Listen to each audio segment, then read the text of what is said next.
চোখ জুড়ানো হলুদ ফুলে ভরে গেছে দিগন্ত জোড়া মাঠ। সরিষা গাছে ফুলে ফুলে মধু আহরণে ব্যস্ত মৌমাছি। তেলের চাহিদা বাড়ায় ফরিদপুরে সরিষা চাষে আগ্রহ বেড়েছে কৃষকদের।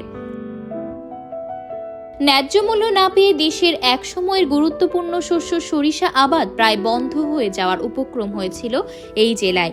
কিন্তু নতুন করে ভোক্তারা সরিষার তেলের ব্যবহার বাড়ানোর ফলে চাহিদা বেড়েছে সরিষার তেলের। সচেতন মানুষ মধু খাওয়াও বাড়িয়েছে। তেল ও মধুর চাহিদা বাড়ায় বেড়েছে সরিষার আবাদ। দাম ভালো পাওয়ায় নতুন করে চাষাবাদ বাড়িয়েছেন এই অঞ্চলের কৃষকেরা। চাষাবাদে বিঘা প্রতি খরচ হয়েছে 4 থেকে 5,000 টাকা, আর প্রতি বিঘায় সরিষার উৎপাদন হবে 5 থেকে 6 মণ। গড়ে 3,000 টাকা মণ দরে সরিষা বিক্রি হলেও চাষিরা লাভবান হবেন। জেলায় বাড়ি 14, বাড়ি 15 এবং বাড়ি 9 জাতের সরিষা চাষ হয়েছে বেশি।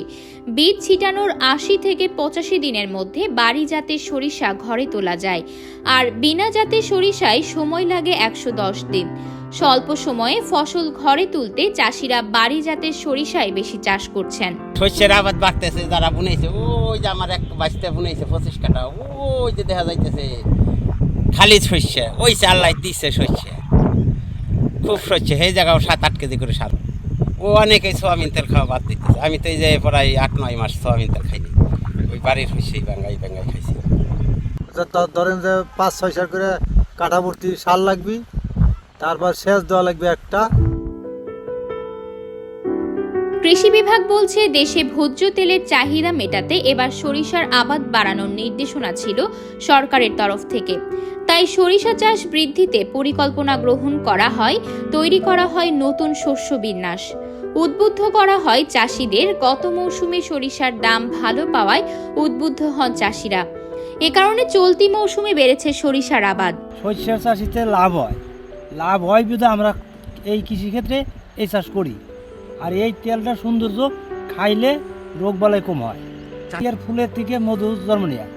মধু চাষ করে যারা, এই ফুলের দিকে আর আহরণ নেয়, সেই জায়গাতে মধু তৈরি হয়। সেই মধুরা আমরাই খাই, আমাদের নেগাল মানুষই কিনে খাই। কৃষি বিভাগের তথ্য অনুযায়ী চলতি মৌসুমে 13,625 হেক্টর জমিতে সরিষার আবাদ হয়েছে। উৎপাদন হবে 18,950 মেট্রিক টন। সরিষা থেকে 7,580 মেট্রিক টন তেল উৎপাদন সম্ভব হবে। ফরিদপুর জেলায় চলতি মৌসুমে আমাদের সরিষা আবাদের লক্ষ্যমাত্রা ছিল 14,463 হেক্টর, এবং যার প্রেক্ষিতে এবছর অর্জন হয়েছে 13,625 হেক্টর জমিতে সরিষার আবাদ করা সম্ভব হয়েছে। এবং এইবার রবি মৌসুমে শেষের দিকে বৃষ্টির জন্য যদিও সরিষা একটু অ্যাচিভমেন্ট কম হয়েছে, তবে সরিষার যে জমিটি কিছু আমরা এখানে পেঁয়াজ বা অন্যান্য ফসলে সেটি পুষিয়ে নেব। এবং আমাদের এবারের সরিষা উৎপাদনের লক্ষ্যমাত্রা আছে হচ্ছে 20,104 মেট্রিক টন, এবং আমাদের যে অ্যাচিভমেন্ট হয়েছে যেখান থেকে আমরা প্রায় 18,950 মেট্রিক টন সরিষা উৎপাদন করতে সক্ষম হব, এবং যেখান থেকে প্রায় 7,580 মেট্রিক টন তেল উৎপাদন হবে। সরিষার আবাদ বৃদ্ধিতে সরকারের পক্ষ থেকে আরও প্রণোদনা ও কৃষি বিভাগের জোরালো তদারকির দাবি চাষিদের।